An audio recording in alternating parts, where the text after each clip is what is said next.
Sometimes when you just have beautiful paper, it's so hard to cut into it and to make anything out of it. And as a card maker, it's really hard to just put a plain piece of paper on a card and add a sentiment and feel like you're done, because you don't feel like you actually contributed anything. This beautiful paper from Papers by Michelle McCarthy Crafts. It's the Almost Alice collection, which I just love. But it's such a pretty piece of paper. But again, as a card maker, you don't want to just, cut the paper, put it on a card, add a little sentiment and say, oh, I'm done. I mean, it makes it really easy, but it kind of feels like cheating to me. So here's one way that you can take that beautiful paper, really highlight the focal point of the paper, in this case, Alice, but still let that beautiful paper show through and kind of make it your own. So let me show you how it's made. Okay, so to make this card, I used the Almost Alice collection, Papers by Michelle from Michelle McCarthy Crafts. And this is an A4 sheet, and I'm going to cut a piece out of it, and I will show you how I do it. So basically I've got, these are rectangular nesting dies, and my finished card is 5 by 7.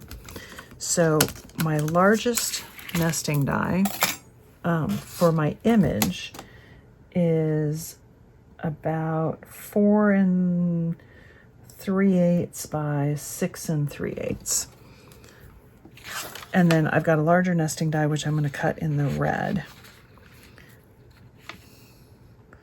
But the largest one, you decide what you want for your image. But for me, I'm actually, because I want my smallest image, I want to make sure and get Alice in that smallest area. So she's going to go right there. And the smallest nesting die, I mean, it's actually not the smallest of the nesting dies.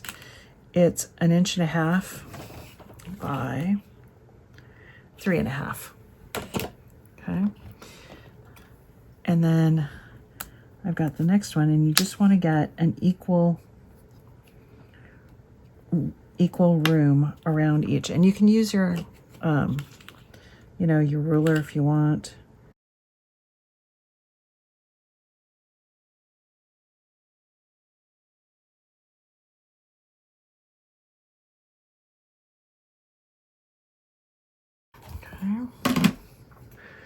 And that gives me my 3 layers of patterned paper. Okay. Now I'm not going to throw that away because I might use that background for something. I don't know. You never know.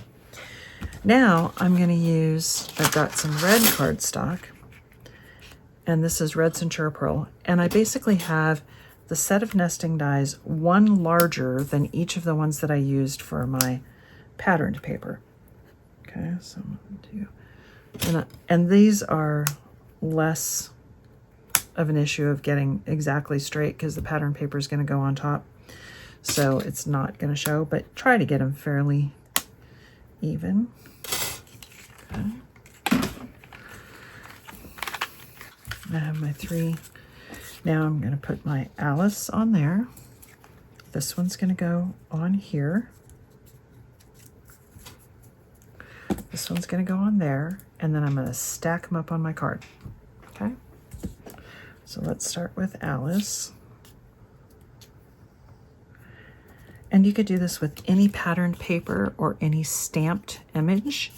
You don't have to use, you don't have to use patterned paper. You could actually stamp an image in color and do the same thing.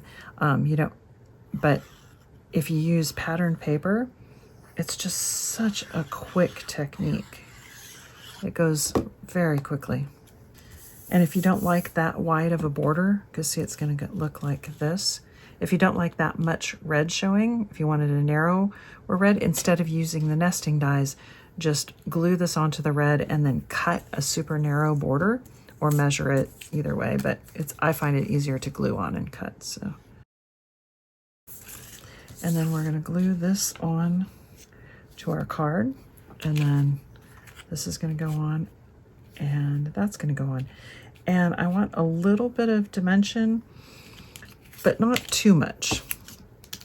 So I'm going to find some foam tape that hopefully isn't too thick.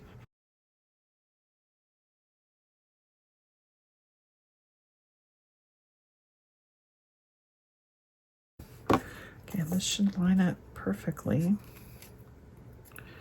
in place.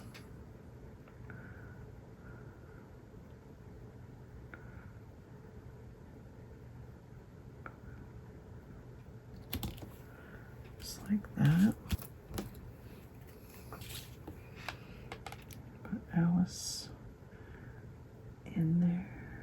Let's see. There it is.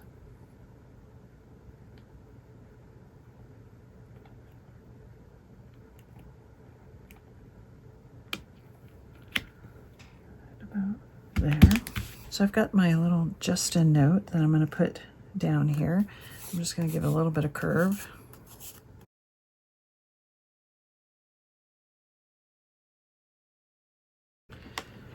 And then I do have some little embellishments that I thought I might put on there. I've got like a little teapot, which I kind of like.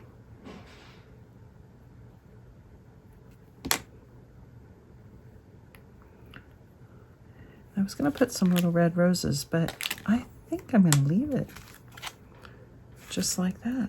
Yeah. Super easy to make. Nice kind of decoupage type effect, but with patterned paper. So it goes together very fast and easy. So thanks for watching.